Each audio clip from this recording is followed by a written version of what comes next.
up, everybody? Welcome to Podcast Demastered, episode 100. Woo, yeah. Why? Why are you... Tom, this is our 100th episode. What are you doing? This is a Twitter account we follow, to be fair. Well, let's change that right now. No, this is episode 100 Podcast Demastered. About almost 2 years to the day. I think our first episode went live March 8th, 2015. Yeah. That's horrifying. We talked about The Order 1886. Yeah. And we talked about Walking Dead. Yeah. Season 1, Season 2. Yeah, Telltale. It was a Telltale topic. Okay. I was like, why don't we talk about topic of the week? Why don't we talk about It was this TV show? It was before The Dark Days with Dan. Oh, yeah. Man. Those And first then- few weeks were so... And it was before you guys got me addicted to Destiny. That's true. Yeah, that whole thing is, I think, one of my favorite overarching things. How I just got... I'm like, yeah, guys, we'll start playing Destiny together. Yeah, and then Joe just took the fuck off. Yeah, like... I thought I was at a point of craziness, and then Joe like leapfrogged. Leaps 20 and bounds. steps ahead of me.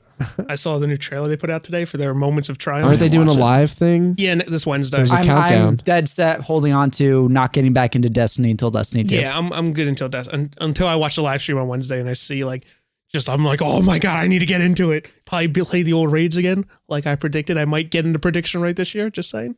No PC though. No Destiny on PC. No, probably not. Which is whatever. Can't carry Who over cares at characters this that point? much anyway. Yeah. Anyways, Podcast Masters, our weekly video game podcast. We weren't too off topic in our opening chit chat this week.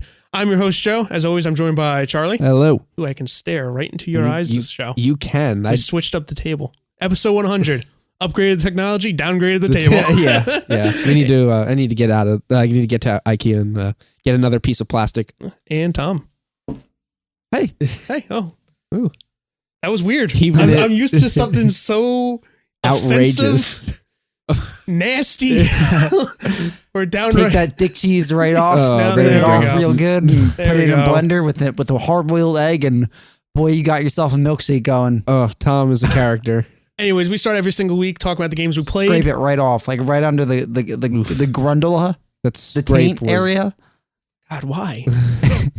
Why? Just now, I want you to mute his mic and you just talk about Just like Horizon. I can a do paint that scraper. from here. But Speaking of taints, Horizon Zero Dawn. yeah, you guys tell me about this because I opted out Well, of picking this game up this I'm week. gonna save us time trying to convince you because you didn't like The Witcher, so you're not gonna play this game.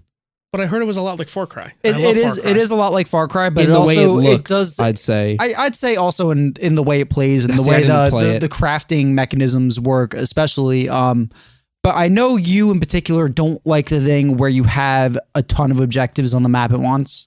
I wanted to throw up before I realized every bit of what's on the screen way- is customizable. Well, that's cool. So we'll talk about that in a bit, the customizable hub. That's but mine. you'll go into an area and then Joe, you'll go into an area and then does the thing that you don't like where question mark or exclamation point pops up here, and here. Oh, okay. I feel like it's never an overwhelming amount of exclamation points. I've noticed one at a time. But like it's enough that makes me compelled to do all of them before moving into the next area. yeah.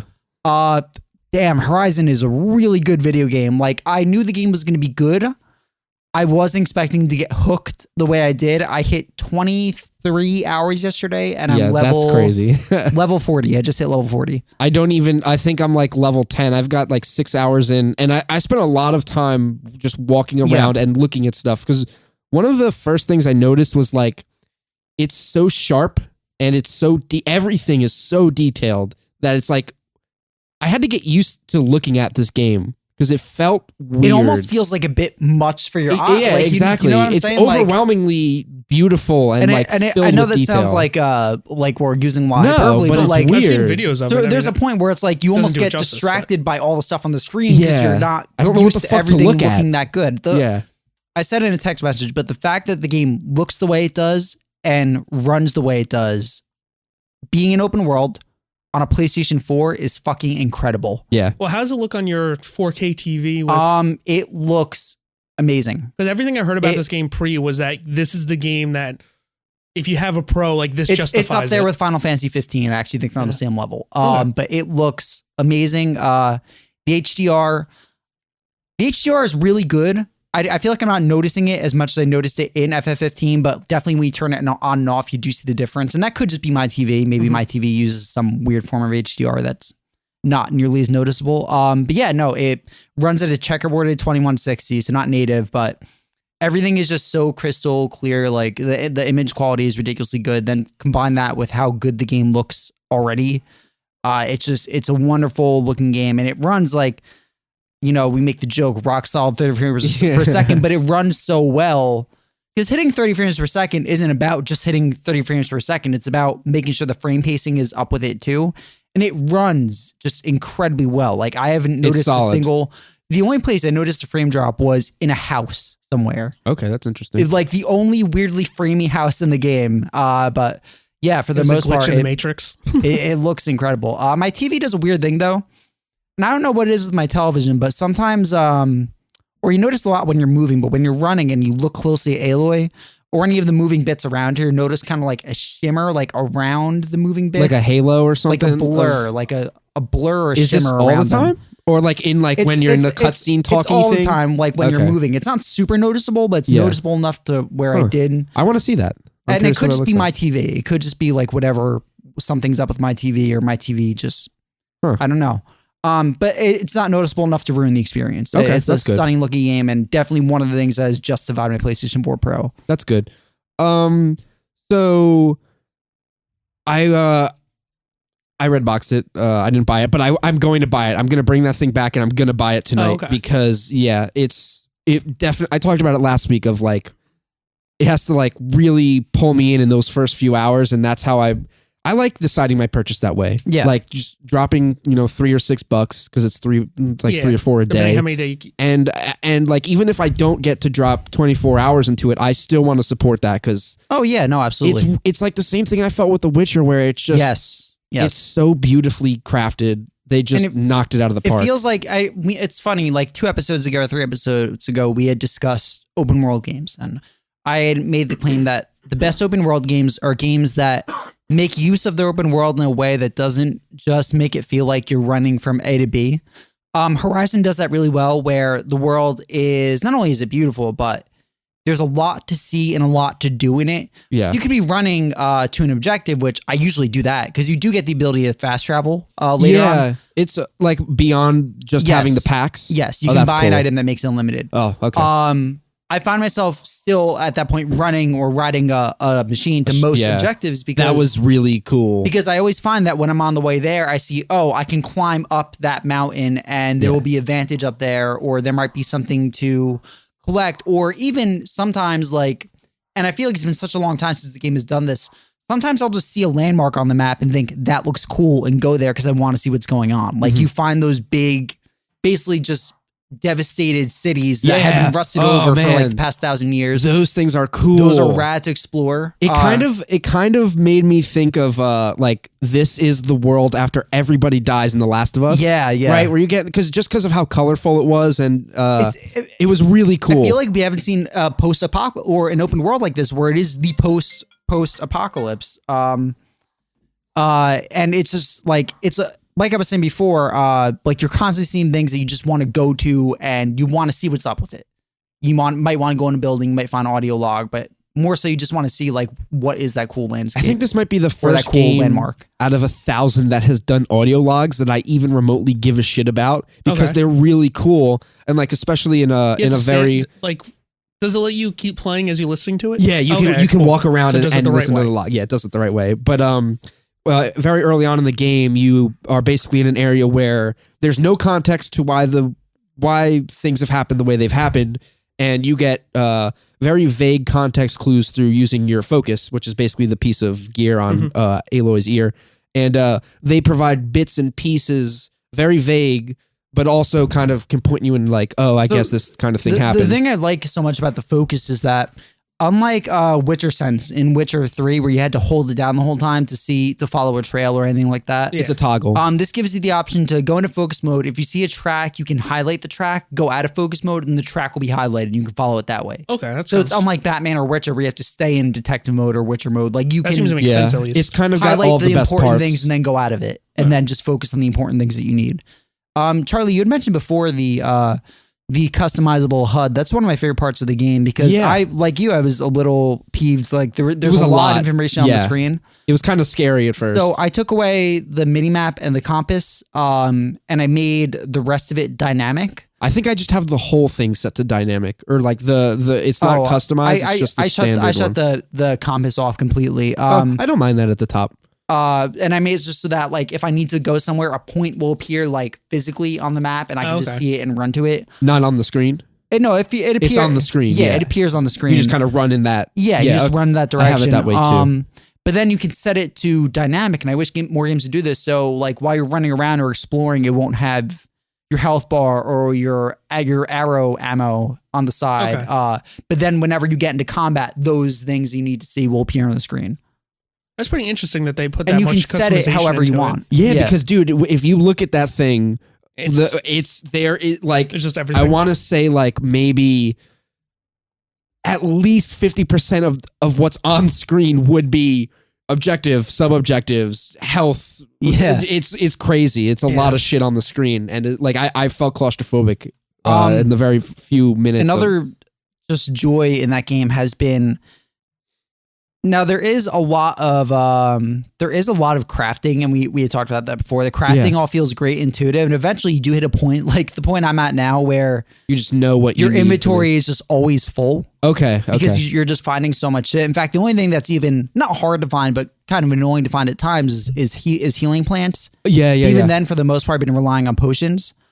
The crafting feels great because you can just craft on the fly. You bring up a wheel, kind of like Doom. Yeah. And then you just go and you're like, oh, I'm fighting this machine. I need to craft, like 40 ever go hardpoint into arrows the, on the fly. You can do that. Yeah, on the fly. And then there is like a whole other I've been pushing using the thing. I've been using a lot of the so really quick, the machines are just a joy to fight. It feels good. They fall apart, they break apart. There are never instances where I don't enjoy my time fighting them, and it's challenging.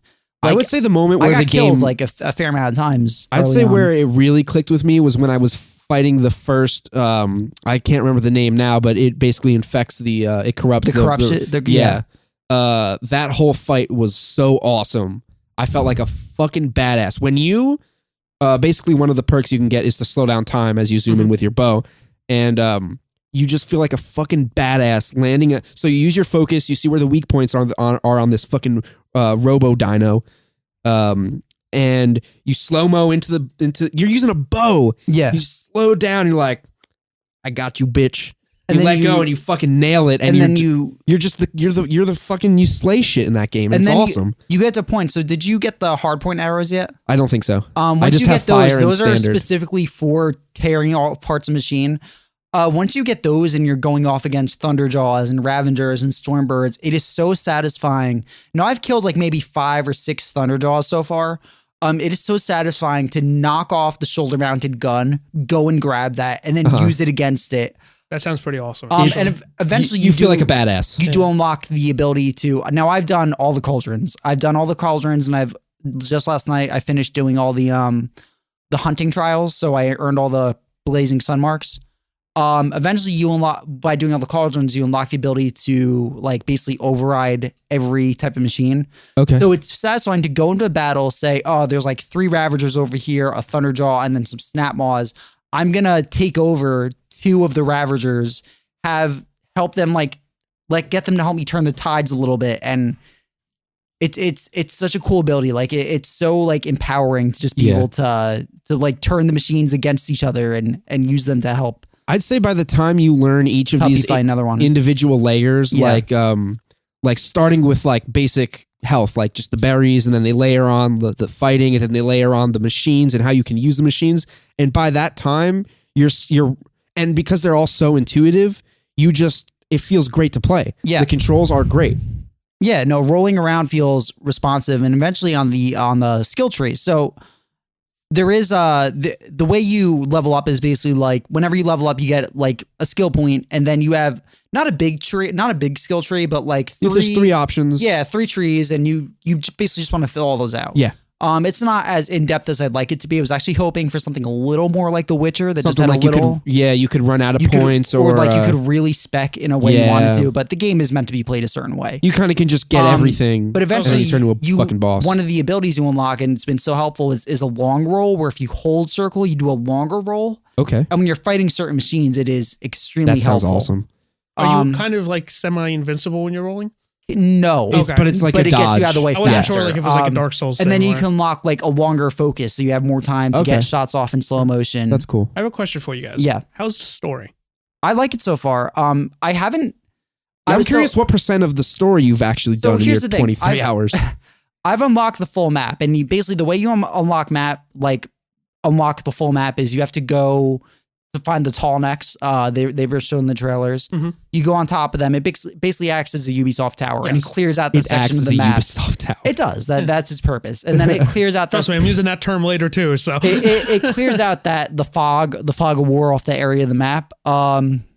I've been primarily after I did all the tall necks, I went around and I just found all the I just found all the side quests I can do, and I've just kind of been toiling around and mostly doing side quests and then finding collectibles. okay. In a lot of ways, like I know this sounds derogatory and I don't mean it to, but in a lot of ways it is a checklist game, but it's a very good checklist game. Yeah. So I've been going around primarily in the 23 hours and seeing the things on the map I have to collect a certain number of and doing that, and then doing side quests. I've done maybe like 6 or 7 main story missions Okay. so far. I want to say one thing I love is the way it splits up different types of quests. So have you, I'm sure you've upgraded like your pouches and stuff. Have you done all that stuff? I've upgraded most of them. Yeah. Okay, yeah. So basically, you can. It doesn't really tell you where to go, but you can, if you want to upgrade personal inventory stuff like pouches to hold health or Mhm. more berries that you can just pick up, you can set those as errands, Okay. which is a Yes. really cool separation between an errand, a side quest, and the main quest. And then is there any other types? There's feel like there's a errand, bunch. side quest, main. So when you go to that quest page, there's errand, side quest, main quest. There's tall necks, bandit camps, Yeah, and bandit then camps. corrupted zones. And those are just kind of like the tall necks, corrupted zones, and bandit camps are kind of just like part of the checklist thing. Mhm. Okay. And then side quests are separated into actual side quests that have like story written around them and everything. And then errands, which are basically like fetch quests. They label fetch quests as fetch quests. And like it just does a great job of not making that all feel overwhelming. I think the thing that's most impressive is in these side quests that they are all like similar to The Witcher. They're all well written. Like they all have a good hook to them. See, I was every part of my brain wants to compare them, and I haven't done enough side quests to see if the feeling is there.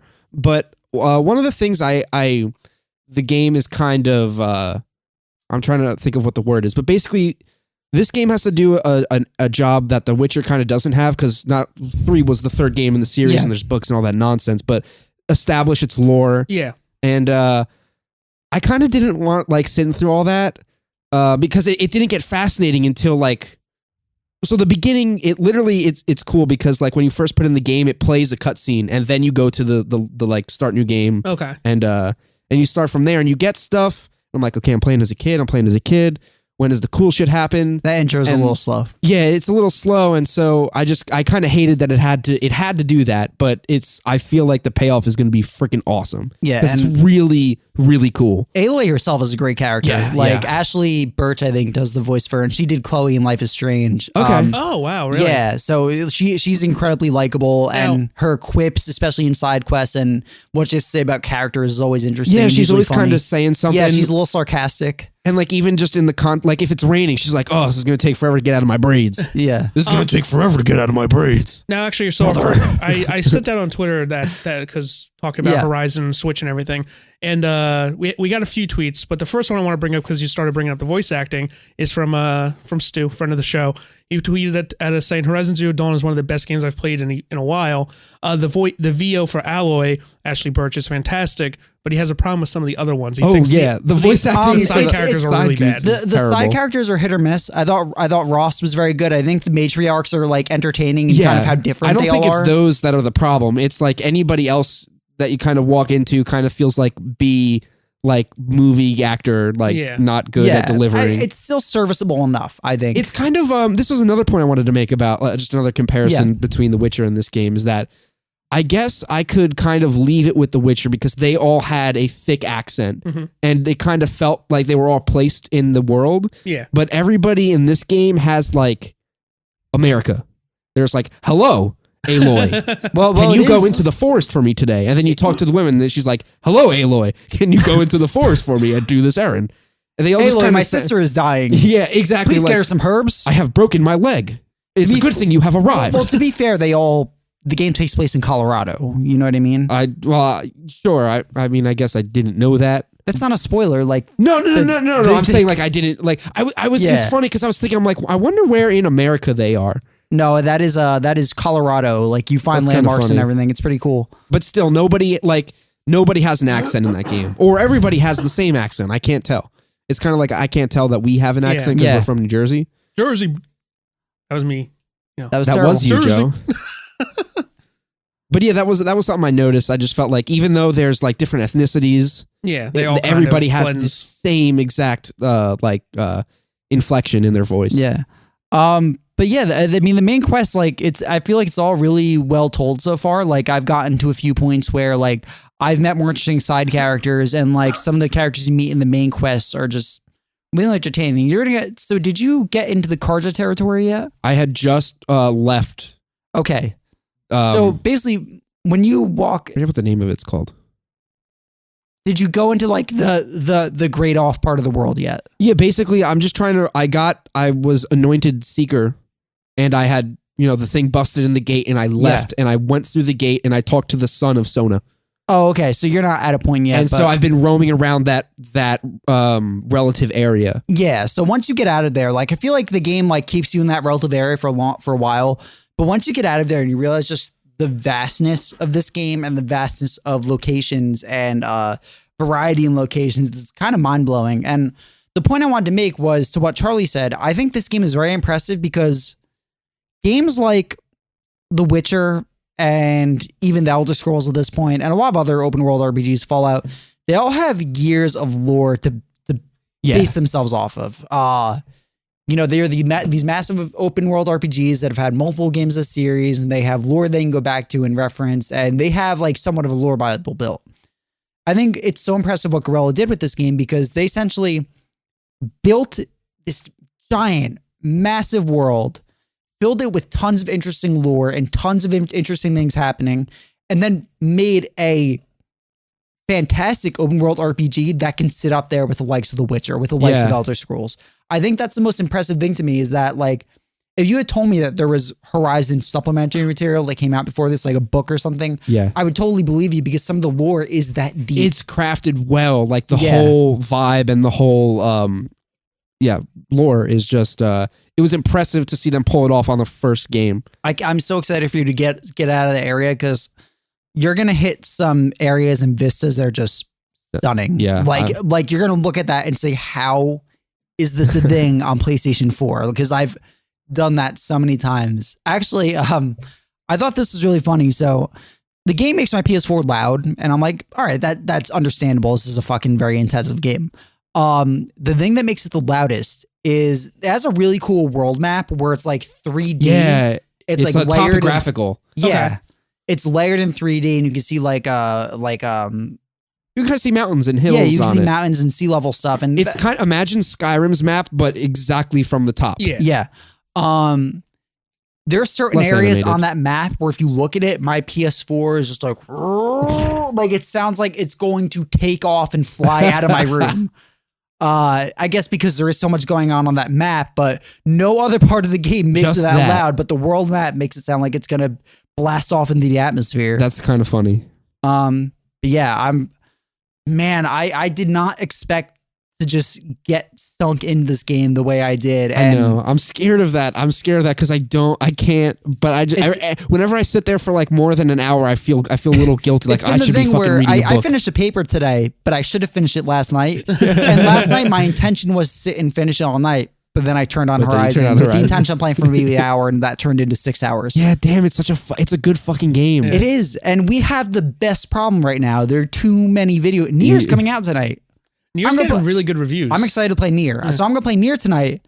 That's another fucking open world RPG. That's another 50 hours down the And drain. then- Are you going to finish Horizon or are you going to go pick this game up? I'm going to play I'm gonna try to juggle the two. Oh God. And then it gets tougher at the end of the month because Mass Effect comes out. I know, God knows that's this God month. knows I'm not gonna sleep on Mass Effect. I like Tom is just like juggling 2 games, and then EA's just like, here's Mass Effect, and just throws it out. Everything's and gonna. then Kingdom Hearts. I really want to play Kingdom Hearts. Yeah, And I would then- hold off on Kingdom Hearts. And if then anything, just Persona 'cause- in April. Yeah. Like there is so many. This is the best first world problem to have. we have it so good. There are too many video games to play right now. Too many good ones. Too many good ones. we Like actually got another tweet from Dom's Playing, at Dom's Playing. And he goes like, I've picked up all these things, meaning Switch, Horizon, Yeah. and Zelda. He goes like, it's a wonderful time to be a gamer. Horizon is fantastic. Zelda is epic. Basically what you guys are saying, Yes. how good of a time it is Yeah. right now to be. I think this year might be one of the best years we've had. Like, and so early on, but still just I say it It's started good. in if January. we're judging Yeah. even on these first couple months alone, this would be one of the best years we've had in gaming in a long time. I would agree with that. And our Hopefully, a Halo won't come out to ruin it. Halo Wars 2 came out and people liked it. Well, mainline. okay, yeah, that's fair. Our last Twitter came from ERB Kaiser. I wasn't sure how to. Herb Kaiser. Yeah, Herb Kaiser, ERB. I don't know. You should clarify that for us. No. I should ask him. He goes, Horizon Zero Dawn is so much fun. It's basically Far Cry Primal done right. I've been playing since release, and I'm nowhere close to finishing the story yet. The world is engaging, and I keep doing side missions or just hunting, taking my time That's and the having same fun. boat I'm in. Like Yeah. I'm engaged in the main quest, and I want to continue to make progress in the main quest. But I keep getting distracted by other little sub objectives when I'm on my way to a main quest point. Like I'll see something in the distance, be like that looks fucking cool. I want to see what's going on. It's you should get on this thing sometime. I am. It just I I was playing another massive was- open world game right now. I was buying a console, and it was 3 days apart. Like if it was a week, Yeah. like the week before the week of Switch, I was basically like, I wish I had something to play. So if Horizon Zero Dawn came out 1 week earlier, I probably would have given in, because I almost gave in on the 28th. Like I was very, very close to just being like, man, I could just play this for 3 days and then and then never look at I feel it like again. I just want to really quick bring up some of the negatives because we've been very positive, and this is an excellent goddamn video game. Mhm. But there are some negatives I feel worth bringing up. The humans feel like more of a chore to fight than anything. Not that they're difficult; they're just not fun to fight, and You they're kind of just kill them, right? Like yeah, they're and just like there are sections where they just throw a lot at you. And it's just like, okay, hide in the bush, whistle for them to come over, kill them one by Yeah. one, and have a big body pile in the bush. And the enemy or the human enemy AI is so stupid that they don't see the fucking bodies right in front of the bush and they walk over anyway. I almost wonder if, because I feel the same way, Yeah. but I almost wonder if that's like to emphasis, like kind of like I a think weird I dumb think meta it thing. might just be design oversight. Just but just to show you how much fucking harder it is to kill the robo dinos. yeah. That's another thing that's cool about this game. And I mentioned it in my when I was texting you guys. Like the game isn't, especially against the machines, not against the humans. The game is not easy. Like it's not afraid to let you walk into a machine's den that you're not ready to fight and just Yeah. get fucking destroyed. But then there are instances where you'll walk into, like, say you're not very high level and you walk into a Thunderjaw area and you do manage to kill it and you just feel great. Yeah, the long fights are always cool. And Yeah. I kind of noticed like every time you kill one thing, 2 more things will just walk out of nowhere and try to fuck you up. But nothing's cooler than killing one thing and then seeing the alert icon, rolling into the bush, killing the fuck out of that thing, then something else, and then just until you're like, yep, everything is fucking dead. I've been using traps a lot, especially the explosive tripwire. And there are few things more satisfying than setting up, like, you see a herd, because say you need resources and there's a herd of machines. So you set up, like, you go to an area where you know they'll run to, and you set up just a row of explosive tripwire, and you scare the herd into running into that and just watching them all fucking go up, and then you get all those resources. It's it's so satisfying. Let's get to final statements on Horizon for this week at least, because I didn't realize how long we were running on that one. But so obviously you guys highly recommend it. If Yes. you have a Oh, for PS4, sure. pick up this game. Yeah, definitely. I'd say the last now it's hard for me to get into games, and I don't get into many RPGs, only the big ones, Mhm. not even Fallout. Yeah. And The Witcher, I spent hundreds of hours in. I loved the world because the world, the play, and the systems all lined up. And I think this is happening again. This is the second time through. And it feels refreshing and unique in a way that is not making me say like, oh, this is just more of The Witcher. Yeah. It feels different in the right way and in its own way. And I can't wait to see more of it. A lot of RPGs I play because I play them because I like the grind. I like the level up. I like the checking things off the list, doing side quests. And there's some I play and I'm able to just turn off the volume, put on a podcast, and I'm not particularly engrossed in the world, but I'm engrossed in what I'm doing. Horizon Zero Dawn is very special to me because it manages to engross me in its world while I'm engrossed in doing the grinding, doing the side quests, just doing the fun little tedious things I love doing in RPGs. And not a lot of games can do that. Like I was playing Skyrim for a long time and I've played Skyrim so many times at this point that the volume gets shut off. Like I feel like it's been a good long while since I've been engrossed in a good big RPG, and it feels good to be back there again. It's worth it. It's worth the time, basically. Yes. Yeah. So should we move on to the biggest thing that came out this week? I would say it's fair. Not your dumb little baby game. The Switch is out, guys. I just picked it up. It's in my hand. Literally, Joe, like you you should, just literally picked it up. You should. Nah, it doesn't. It's not nearly as satisfying as. I feel like when it was on and you click them, when it's on, it actually plays a sound out of the speaker. No, it doesn't. No, it's just this. That little noise. It's just a mechanical click. That's still good. That's still a very satisfying click. It's just letting you know it's there. Yeah. Yeah. So I'm the only one that ended up getting a Switch. I was supposed to have a brother in this fight, and he abandoned me. I was tempted by the seductress that is a 4K TV. Yeah. So I'm going to talk about the hardware first, and then go into the games. So one, I ended up going to the midnight for this. I was awake, and I got out of work. Like, you needed to go to work to.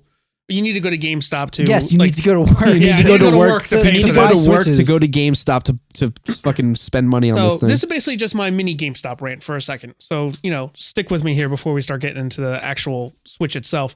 So I go to GameStop, I get there at like 8:45 right before they close at 9, and I pay it off and they give me my receipt with my number on it. I'm number 41. I'm like, okay, that means I'm probably you would think, in group number 40 to 45 or 40 to 49 or something like that. No. I show back up at 11:45 and it's just a clusterfuck of people standing there. I get there, then more people get behind me, and then they just start bringing in 5 people at a time. What are you doing? Your Switch. So what's the point of having the group numbers? Apparently it was just for the serial number to make sure you're getting, because they labeled the bag they were going to hand you. Yeah.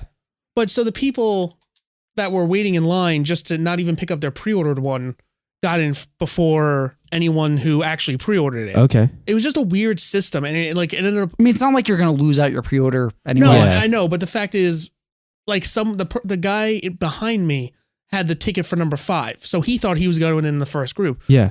He ended up, I was the cutoff, so he actually ended up having to wait like 5 minutes longer than I did. That's what the 5 stood for. Yeah, apparently. It was just completely, and my GameStop personally was very unorganized. Also, GameStop is unorganized in general. The guy who was first in line, picture what you think someone being first in line for a Nintendo product would be. Yeah. Guarantee So it fits I'm the going to throw description. out a word, and if I'm on the money, just say yes. Okay. Student Life Center. Yes. Student Life Center. Okay. All right. Oh man, and like I feel bad. What's funny is I actually ended up talking to the one guy in front of me because I've been playing Pokemon Go again because they had the Johto Pokemon and those are my favorite generation. So we started talking about it and whatnot, and he was talking to me about the other Pokemon. He ended up being fine, but at first I was like, please don't talk to me. He ended up being fine. Well, because most of the Was time, there a smell? No, most of the time I Okay, go to these good. things. I'm like I love this hobby, and I clearly we love it, but sometimes I just don't want to talk to random But people. also, no, like, of to be course fair, not. like You've got to test the waters. Yeah. about the midnight launch, they are exciting because there are times where it's just exciting, especially for a console, to be around other people who are excited all about people this. that are very excited about Like, it. you can have Amazon deliver it to you, but I feel like the midnight launch is still a cool not, experience. depending on how your order went this weekend. Yeah, it's true. So I went to the midnight and I got the Switch, and looking at this as a console that happens to be a handheld, like I think you'll be a little disappointed overall. I think it's the best when you look at it as a handheld that has the luxury of popping it into your TV when you want to. which is exactly what I wanted. Yeah. But like at the same time, I don't think I'm okay. So for me, this is best when it's in handheld mode. I think it's the most comfortable to play with the Joy-Cons that I have now. I did not buy the Pro controller, so I don't have that to play around with. And it's just more convenient. I think the games look better. They just run better. It just feels, it just sounds like a weird thing to say, but what are you doing? I'm waiting for you to say Switch again. Oh my God. It feels like, and I'm stealing what Charlie said before, as a successor to the 3DS, this piece of hardware awesome. is It would be impressive. Yeah, it's fucking great. But they're advertising it as a successor to the Wii U. It is more powerful than a Wii U. Yeah, that doesn't mean anything. No, I'm just saying like the way, but a lot of things are more powerful than a Wii U. Yeah. I think my phone is. Also, like, to be fair, like, I think I've kind of hit the point with this thing where I understand, like, I was a little bummed at first, like, about the power arms race, because, you know, everyone wants Nintendo to have the PS4 graphics. And I think I'm okay with the niche that this thing is settling into of being an indie machine and a first-party machine. I think that's totally serviceable. And we'll know sales numbers, but so far, like, things seem to be positive about this. You know what I mean? Like, no, like to me, it's incredible that I am playing The Legend of Zelda Breath of the Wild on this, and you guys can't see it, but like this little tablet, essentially. Yeah. Like that's what I'm playing this game on. And that to me is like the part that I'm just like, the fuck is gaming? I'd said it before, but it reminds me of like a sleeker Vita, like a sleeker, better built, better utilized Vita. Other things like the kickstand is bad. It's a little flimsy. It's meant to break off so you can pop it back in. So I get it. Did not get a micro SD card yet, so I can't upgrade, storage or whatnot. Yeah. I will not buy another game physically on this machine. Yeah. Zelda was the only game I bought on a card, so I didn't have to download 13 gigabytes, and I will never take it out. I will never switch it. Tiny. Joe, did you lick it?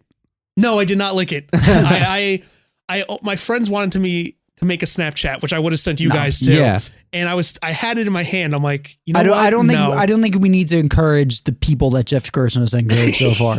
I don't know. I'm curious. I could do it right now. I kind of want to lick it. Can I lick your game? Want to lick it? I want to lick it. I think one of you guys. Let me lick it. I want to lick it. I really want to taste it. I just want to make sure the game's you have to get it full, like, because I'm just tongue contact. Because it's just funny seeing how the people. I saw two people do it. I saw Jeff Gerstmann do it, had no clue, and then I saw Angry Joe do it, who I may or may not have had a clue. I don't know. I don't like that guy very much, but there you go. You're letting me lick your game. Lick the paper part. I think that's the side that has it. I feel like. Can you feel it? It's like a no, tingle? it's disgusting. Oh, okay. But it's also, I feel like it's a lot of hyperbole. Also, why the fuck are we licking fucking video games? Because it's just interesting. We need to get those YouTube clicks, guys. Don't do that again, Joe. Don't do that again. Honestly, it doesn't even Jeff taste Gerstmann, like anything. don't do that again. I don't taste anything. Bad as... yeah, I don't think so. Okay. I think that was a little bit of hyperbole. That doesn't taste. Okay. Well, let's say we got a thing. Also, I just licked your game, so but now I can sell it's mine now, really. Yeah. About the game cards, like one of those was returned to me at work, and I had opened up and took out the little card. Tell me you licked a used one. No. There was part of me that considered it, but then I realized that's fucking stupid. Why would anyone do that?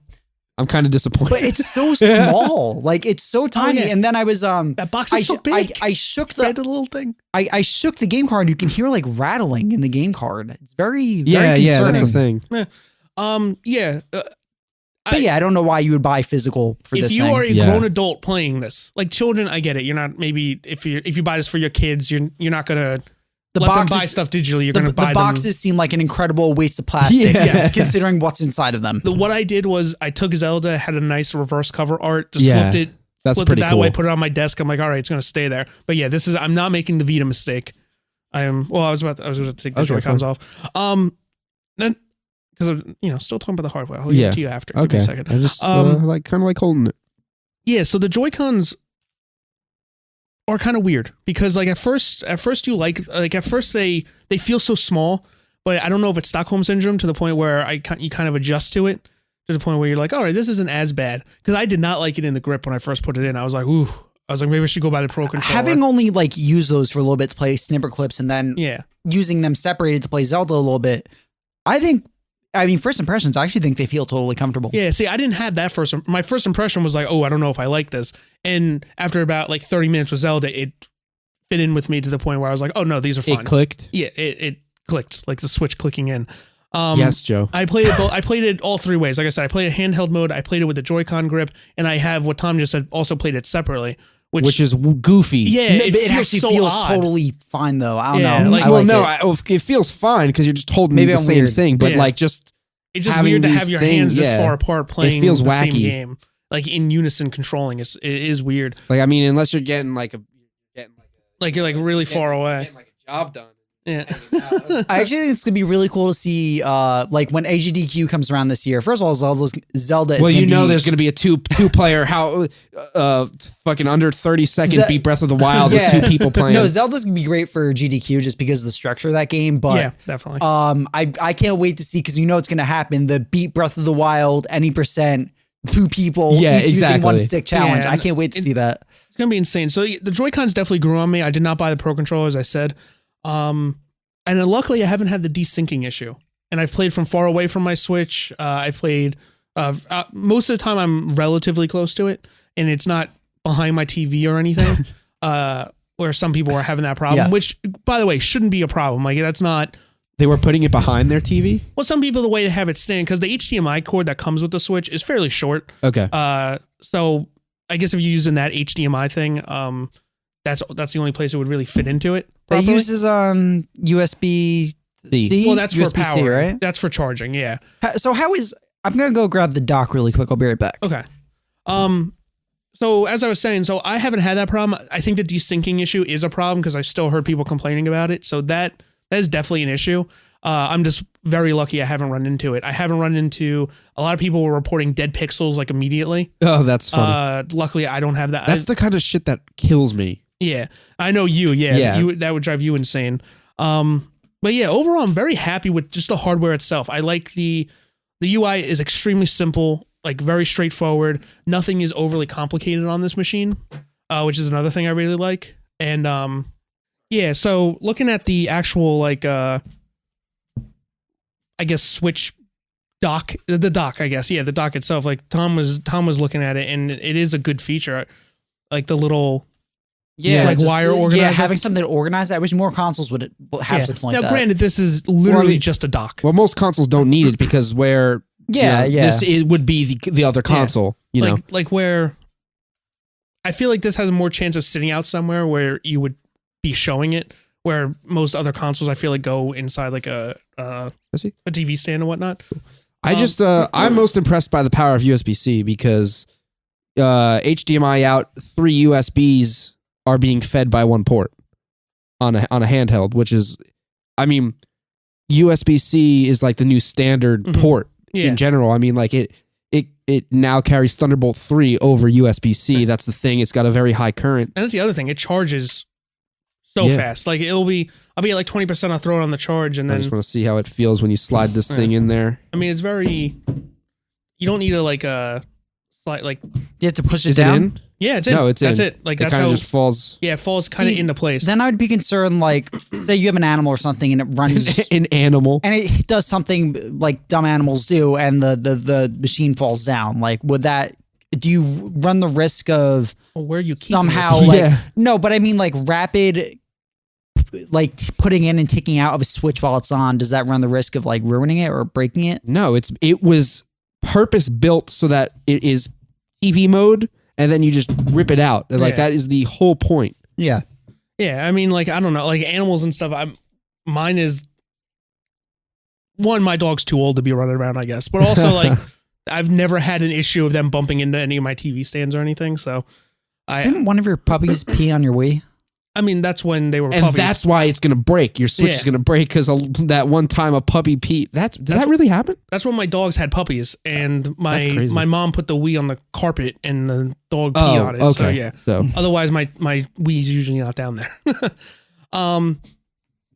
But yeah, that's about the hardware. Like I am very impressed with this as a handheld, especially. I love playing it like that, and I think that will be my main way of playing it, because I'm finding myself doing that now of just playing in handheld mode, not attached to the TV. But let's talk about Zelda. Okay. This is my first actual like Zelda game. So you had told me before that you had played Twilight Princess. How far into Twilight Princess did you get? Not very far. It was I remember getting it, and I remember I did like maybe a temple or two. Like it was very, very early on. Like I definitely put some hours into it because I remember the tutorial being like Very slow. Yeah, like slow and somewhat long, but nothing of any like matter. I never really played Wind Waker, Ocarina, Majora's Mask, or Skyward Sword. I never touched any of those really. So this is like kind of my first core Zelda game. So what do you think as kind of a newcomer to the series? It took about an hour. Okay. For it to click to why this game was, because when a game gets 10s across the board, when you start playing the game, I feel like it's kind of natural to question. Your expectations are very high. Like, why is this 10? Why? Yeah. And kind of like what you kind of, it's somewhere in your head you kind of want to break it down just a little bit. Yeah. And like that first hour, you're like, all right, like it's a cool game. I'm doing like the 3 like tutorial shrines, I would say. And then something about it, like as soon as you leave that area, something story-wise happens, something gameplay happens, and then it just kind of like clicked with me from then on out. I'm like, this is why this game is getting the reviews and everything it is. From what I've seen, it seems like it's very much like a conflux, not so much any one mechanic, but a confluence of mechanics and ideas that form up to one greater whole. That seems to be the thing that makes this game so good. It's not just anything in particular. It's combining different gameplay mechanics and seemingly, this can be a weird comparison, but somehow comparing it to No Man's Sky, where you would get really into crafting, looting, finding like a gameplay flow. That seems to be what people like about this so much. Yeah. What I liked about it was how non-handholdy it was. I kind of been saying like to anyone that will listen to me talk about this game, because I have a few friends who don't want to hear anything about this game like at all. And I highly recommend if you're like 100% into Zelda, one, I think you've probably already bought this game and are playing it in some way. But also don't look up that much. I think that's the best way to go into it. And we got a little more spoilery on the stream, but I'll try not to go into too crazy like detail about things on here. But it doesn't handhold you. You kind of do, like I said, there are tutorial shrines, and then those give you kind of like the main items you'll be using throughout the rest of the game. It's not like you're playing for 20 hours and you get a new item then. And it's very much like I was telling Charlie. Yeah. The way after you leave the tutorial area, the guy who's telling you where to go, the way he tells you is not by putting a marker on your map, not by like explicit directions of like where to go and how to go. He literally says, go through the dividing mount or the dividing peak or whatever it is, follow the river, then head north. And if you look on your thing, on your map, there's no marker on your map. There's no like heavy description of how to get there. The text in the log literally says, well, go through the mountain, follow the river, then head north. And like, that's how you have to navigate your way to the first actual really village. Cool. And like, it's so satisfying to run around and see a tower that popped up and go run to the tower and kind of like open up the area. And it's not opening up like you guys described in Horizon or even like a Ubisoft. Well, Horizon's very much, it's still following the traditional open world mold. Yeah. Where this kind of not breaks it, but it's kind of climb to the top of this tower. It reveals the area, but then it's your job from up there to look and be like, oh, there's 2 shrines over there. I can see the other areas, towers. I'll mark those on my map. And then you give them custom things. So you fill out your own map. That's really cool. I filled it out. Like I tend to fill mine out with villages, shrines, and towers. That's kind of what's funny. That's how I map it out. That's a lot like Zelda on NES, which is, when people played Zelda on NES back in the day, they were sitting there with graph paper and they were making their own maps. Yeah. So in a way, it's kind of like a natural extension of this. I think like how do you do that digitally? Exactly. And that's almost how they do it here. So for the first time in a long time, this feels like possibly the most traditional Zelda has been. Yeah, and just a combination of all that stuff, it just made it really click for me. Like I also love the lore they're setting up for this version of The Legend of Zelda like thing, because I know there's different timelines. I don't know which timeline this technically is in. I know there's branching paths, but I like the story of I'll go into like what the setup of the story is. You've been asleep for 100 years. You were Zelda's like right hand soldier. Like you were her bodyguard essentially, and it's kind of hinted at that there might be more there, but I haven't seen anything. Might be some smooching. And that they know that they keep calling him Calamity Ganon is coming, and he came and Stop being so Calamity. he fucked shit up, and he pretty much beat all of Zelda's like top warriors, including Link. Like he almost killed Link, and that's kind of like the setup to the story. And now you've woken up, and you have to go basically kind of rally people, and then go fight Ganon. Like literally, the first quest you get is defeat Ganon. So how much voice acting is used? Sparingly. Everything I've seen with Zelda has been voice acted. Is the voice acting all right? Zelda's all right. Yeah. Okay. Some of like the side characters, like I met a prince of this clan of people. I don't know who they are. What do they look like? Like they're kind of like fish shark people. Oh, the Zora. The Zora, yeah. A few of them were voice acted. I ran into some like other like story beat people who have been voice acted, and they're all fine. They're none of them have been like atrociously bad, but I wouldn't say they're fantastic either. I think it's just so interesting because in a lot of ways, like this is so weird for a Zelda game to kind of have these modern conveniences and expectations that we have, like voice acting. So I think that's why a lot of people are so curious about it. That's why I'm so curious about it, because we've never had voice acting in a Zelda game. Yeah. Link is still silent, right? Yes, he's very silent, but very Very silent. Expressive. That's what I was looking for. Very expressive with his face for when people are talking to him, when he's realizing something, when he's talking with Zelda, or when Zelda's talking to him, I guess. And the other way this game is set up, there's a lot I like about the story, but it's really just actually playing the game that is really why I got hooked into this. The open world, where in previews I felt like it might feel dead or feel too open, but I feel like there's always something, whether it's a boglin, I think they're called boglin or whatever. Boglins are the little dudes. Things. No, I don't know. I forget like what moblins. Yeah, moblins. So whether it's a moblin village or whether it's a tower or whether it's a shrine, and the shrines kind of are this game's like they're kind of like simplified temples. Yeah. And basically you do them to get your upgrade points, so then you can upgrade your health or your stamina, and all that in the open world kind of makes it feel like a living world. There's stables, you'll see horses, you'll see people just walking like around Hyrule. So it's not, because I think a lot of the impression, or the first impressions that people had, like I know me and Charlie were a little concerned about this, was that the world is very big and empty. It's not as empty as it seems. No, it's definitely not as filled out as other like big open world games. Like that's definitely that's definitely true, but it's not nearly as dead as I was worried it was going to be. Like I definitely feel like it's filled out nicely, and like there's a lot of stuff, because nothing's marked on your map. It's to the point where one time I was just climbing a mountain because I was trying to get to this tower. I needed a vantage point to fly down, and I was just climbing, and there's just these entire there was like 10 people just growing flowers, and I went to go step on the flowers, and this woman yelled at me, and I had to like go through the path, and in the path was this little rock I could pick up. I picked up the rock, and that's when that little seed thing came out of the ground and gave me a seed to go upgrade my inventory. Like it's just filled with weird stuff like that. And like I seen this like weird electric lizard thing floating in the sky that I refused to go to because I was afraid it was going to kick the shit out of me.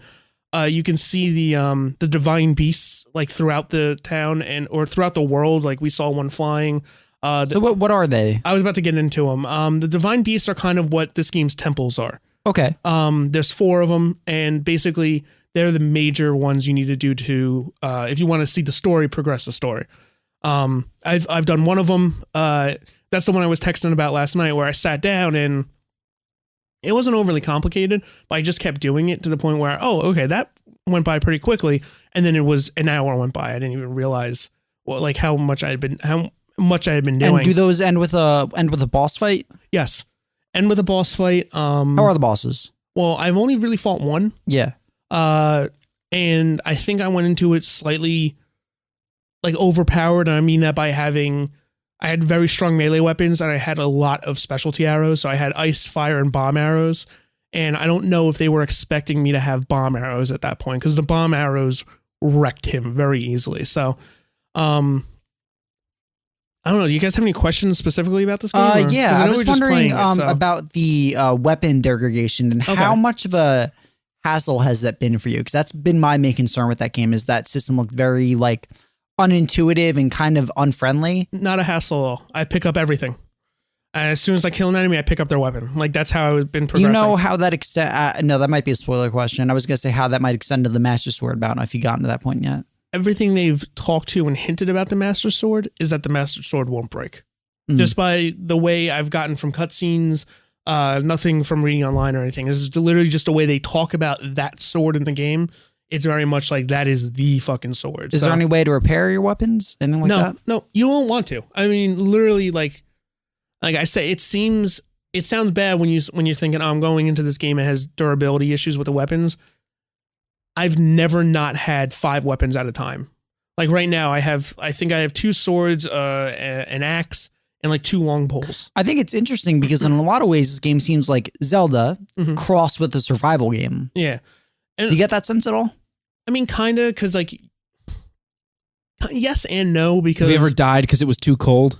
Yeah. Or like been in an environment you can't be in. I've died because it was too cold. I've died because I was lighting on fire because I was trying to get too much to Mount Death or whatever the mountain is called in that game. But yeah, there's cooking. Death Mountain? Death Mountain, that's what it was. Yeah. Fucking video games. But yeah, like there's weapon durability. There's your shields have durability. Your bow and arrows can break. You got to cook to get better food, and some food will give you heat resistance or cold resistance, or they'll not permanently, temporarily extend your hearts by like 10 or so. The only way, from what I understand, the only way to find heart pieces to give you more hearts to fill your health is by buying them with those orbs, right? Yes. You can't find them in the environment. No, they're all for when you complete shrines, you get a spirit orb. When you get 4 of those, you can either upgrade, get a health container, or get a stamina increase. And then the last question I have is the game seems like almost refreshingly, it seems difficult, which Zelda hasn't been in a long time. Like I was watching streams where people were getting killed in one hit. Yeah, no, I showed him, you weren't here yet, but there's some of the shrines are like a test of might shrine. And it was like a major test of strength? Major test of strength. And it was a 1-hit kill. I have 8-9 hearts right now. So yeah, some of them can get brutal. Like if you go into an area that you're not supposed to be because you're under leveled or under prepared, you will get your ass kicked. And really something about the game is that you're set up to succeed. Like generally, like you can go and fight. Like that guy I fought, if I was patient enough, I could beat him. But I wanted just to show you how much the thing is. It would just take a while, but you could do it. And that's something I think is very impressive about the game. Like you can go right to one of the harder areas or where the enemies are tougher and have better weapons. Right to Calamity Ganon's Calamity shop and buy some go right into his clan. Yeah. Like you could run right to Ganon and go and try and beat him. I mean, good luck. I don't know how that fight goes, but that... I wonder if that has a special like cutscene, like where if you just go straight from the beginning right to Clam Ganon. Well, Aonuma has stated there are multiple endings, so presumably that's one of the endings. So you can beat the game. Well, this game only takes 30 minutes to beat. Yeah. But I mean, like in Zelda 1, you could do that too. You know what I mean? You could walk straight up to Ganon and be like, hey, let's fucking do this. Yeah. No, so yeah, it's quickly becoming it is definitely one of my favorite games this year. I mean, granted, I've only played 2, but Resident Evil 7 and this. But this is a game where if you have a Wii U, go buy Zelda. If you don't have a Wii U, I would then recommend buying a Switch and then buying Zelda. Just because at least the Switch is going to be supported for minimum 4 years. So would you say, like in regards to buying a Switch, would you say, as someone who did early adopt, would you say now is the time to buy it, or do you think wait a little bit for there to be more software? I have 2 answers to that. One, if you are a diehard Zelda fan, I think now is a fine time to jump into it. I think based on one of the news stories we'll talk about, I think they're filling out their calendar for this year at least in a good way. I think aiming with indies and whatnot. If Zelda is not on the top of your priority list and like say something more like Super Mario Odyssey seems to like really get you excited, I would just wait. Especially because if this does go the 3DS route where it drops down to $250. Initial sales aren't that great and they decide to drop the price and do like an ambassador program like they did with that, I would say then you worked out. You save $50 or $75 depending on what they drop it to.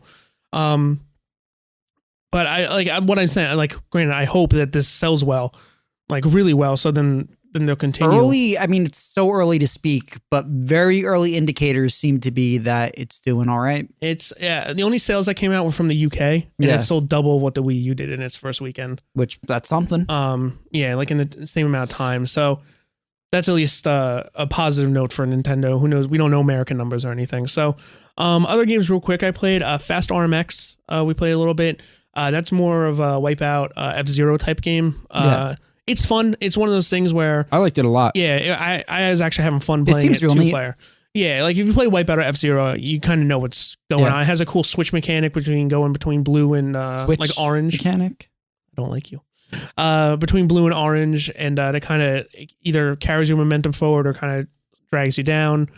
The other game I got, and I just want to bring this up and then we'll move on, but the last thing I got was Shovel Knight. And the way Is this your first time playing Shovel Knight? Yeah, this will be my first time playing Shovel Knight. Yeah, it's actually really fun so far. But because this machine is completely region free, so you can actually go and make another Nintendo account in another country or under a different country. It takes like 5 minutes to set up, and you can go to. I have the Japan store and the Mexico store set up on mine.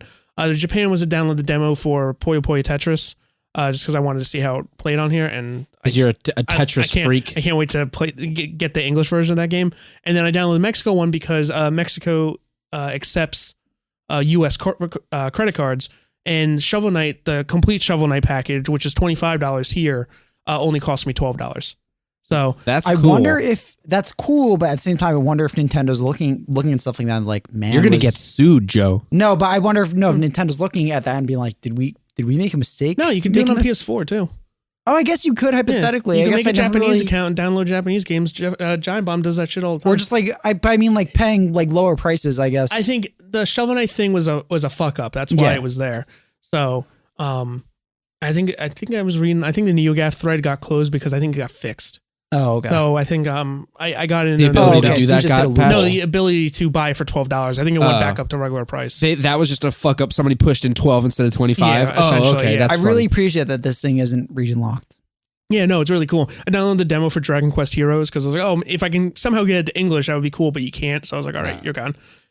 Just for the stream. Oh, that's a lot of Switch. We'll be talking obviously more about Horizon and Switch in the coming months. Yeah. You know what? Because we're running long, I just want to go over a few of the news stories real quick, and then we'll kind of wrap it up.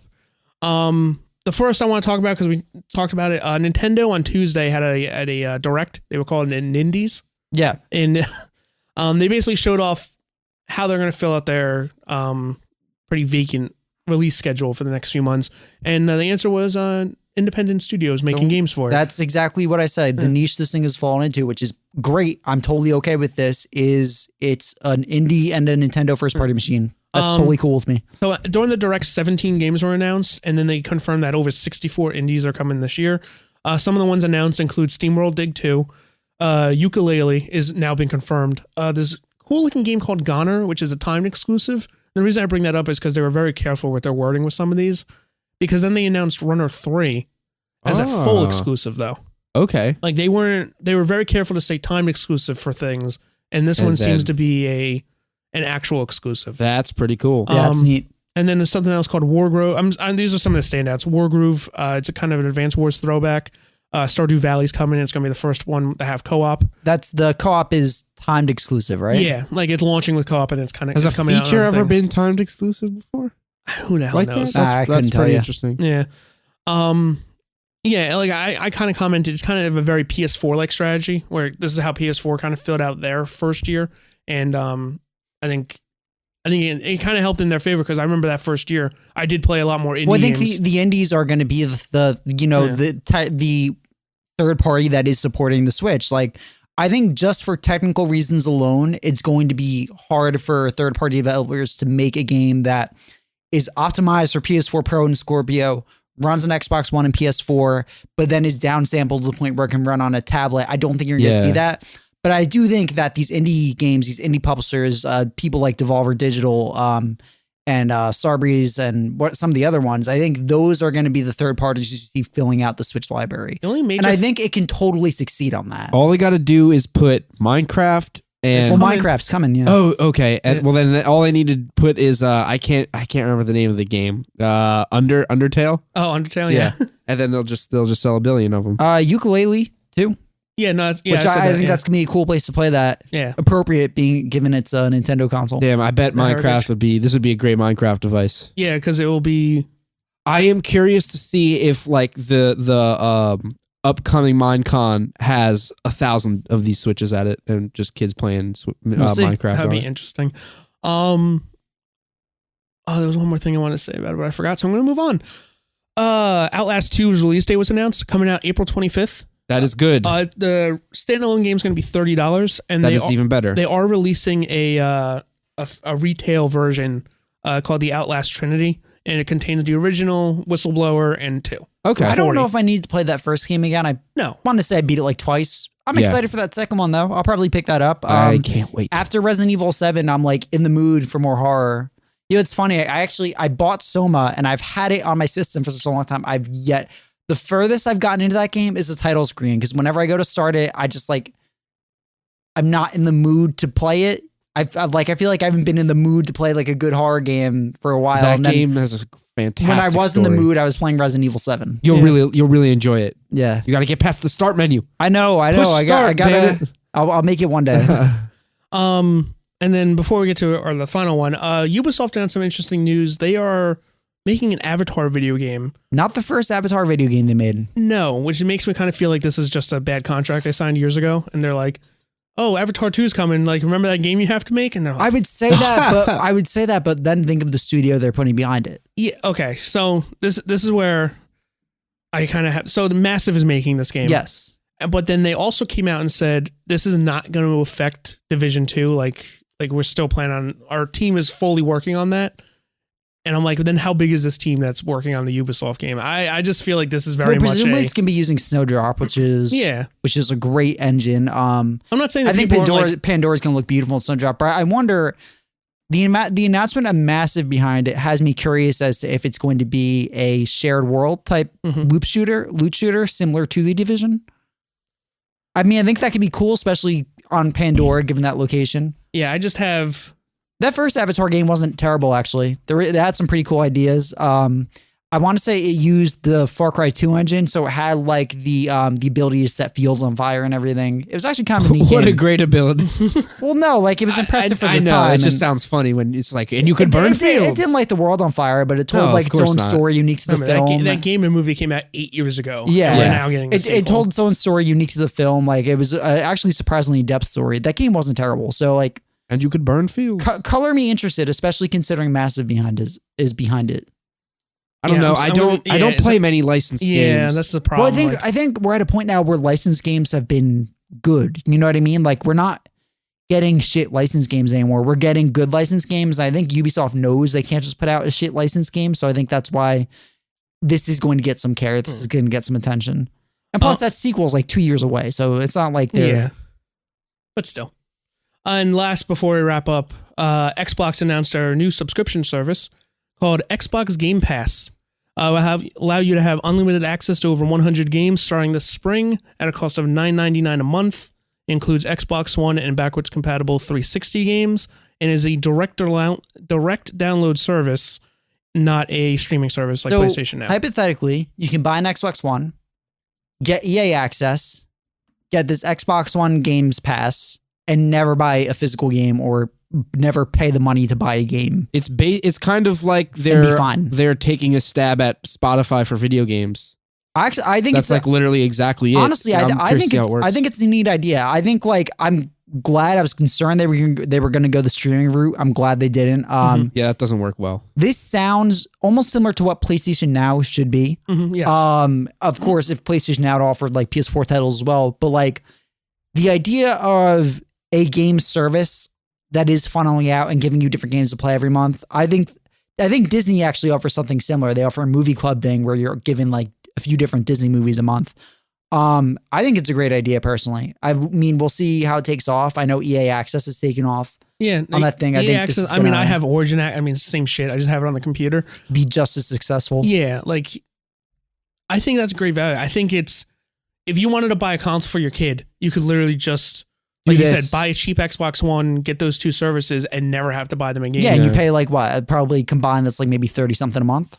Yeah. Well, 30 EA is 30 30 for plus the the year. 70 or 60. What is it, 69 or 59 for Xbox Live? Live is 60. 60. Yeah. Okay. Well, do you have to be a live member to access? Yeah, so you the need Game to have Pass? gold. I think at first you're going to need to have gold, like because they're doing it in tiers. First, it's the preview program, and then because Phil Spencer was talking about it on the interview with that he did on Unlocked, and it sounded like they're releasing it in tiers. Where I think it's if you're a preview member first, you get access to it, and then it's going to open up to all gold members, and I think then they're going to open it to silver members, which will be interesting. Opening it to silver members. I mean, I'm at this point now where like paying $60 for online just Seems dumb. seems unnecessary Yeah. for me right now. I don't download the free games anyway anymore. I'm at a point in my life where, like I said, I still stand by this is a great idea. Mhm. Especially for the more casual market. It's a fantastic idea. But I'm also still in the boat where I like owning my games. I like having my games. Yeah, exactly. In most instances, I would rather just buy the game if I'm interested in it. Yeah. Exactly. That's why I like the EA thing, because I know EA games specifically, it's like, all right, like I can have that whole backwards ability. I don't know, like if they're changing them in and out. Like I said, I still, or what Tom said, I still like think the service is a great idea and could really be like a kind of a selling point to people who want to buy something for their kids or Shit something. kids. Yeah. Little brats. But like I know just for me personally, like I have enough subscriptions in my life right now that Yeah. I'm good. And then Netflix, Hulu, Apple Music, Health insurance. yeah, and EA Access. I'm like, I don't know, I'm good. Payments. It I all got adds games, up. music, and movies covered. School I don't need payments, it anymore. Yeah. the crippling, I feel you. I still think Redbox is the crippling way I'd rather pressures handle that of thing. adulthood, Yes. Yes. All right. the occasional So existential crisis. we rushed through the news mainly because we did talk a lot about Horizon and then a lot about Switch. So, Yeah. Oh god, we didn't actually take a break this week either. That's fine. Okay. Yeah, sorry about that. I completely slipped my mind while we were recording a show. It's episode 100. We don't have to give you a break. Haha. Woo. Yeah, you don't get a break. So that was episode 100. Woo. It happened. Yeah. I'm glad, we had two big releases come out for Yeah. episode 100. Next week we'll be back with episode 101, probably more Horizon, Start from the way beginning. more Zelda. Yeah, It's episode 1. Episode 1. We delete all of this. We delete So the guys, Twitter. we played The Orders 1886. Yo, guys, I just checked out Walking Nint- Dead season 1, season 2. the NX. Yeah, It's going to be so great. It was weird when being pretty good. Iwata announced it. Yeah. The still living Satoru Iwata. Yeah, he announced it like a few weeks after we started. Yeah, crazy. Yeah, so because Rest we in don't peace, have it, Iwata. follow us on Twitter at DMastercast. I try and get you guys involved in the show. You can email us longer questions if you want to, podcastingmastered@gmail.com. We stream every Monday before we do the show, around 4:30 p.m. Eastern time. Or twitch.tv/podcastingmastered. And all the episodes are uploaded automatically to YouTube. There's no video, so it's just basically the audio version. But you can find that at youtube.com/podcastingmastered Really quick, I just want show. to say this. New York Times reports Switch sales in North America. Okay. Update from Nintendo Switch sales. I'll break into multi-tweet from our interview with Reggie. Friday, Saturday sales for Nintendo Switch exceed the first 2-day sales in Americas for any system in Nintendo history. Next biggest was Wii. This is particularly notable given the Switch launched in March rather than the holidays. Zelda for Nintendo Switch is the best-selling standalone launch title, i.e. not a bundle game a la Wii Sports in Nintendo history, beating Super Mario 64. Interesting. They didn't put numbers though. Yeah. No. Probably because They're just like, our shit's hot. Yeah. all right. Well, good for them. I mean, like I said, I'm really enjoying my time with it. I kind of wish tonight I finally get to watch wrestling and then just play Zelda the entire time. It's gonna that's- be glorious. A sentence I really don't like. We'll be back next week. High five. No. All right. That's poop. I did not high five him. Yes, you did. Goodbye.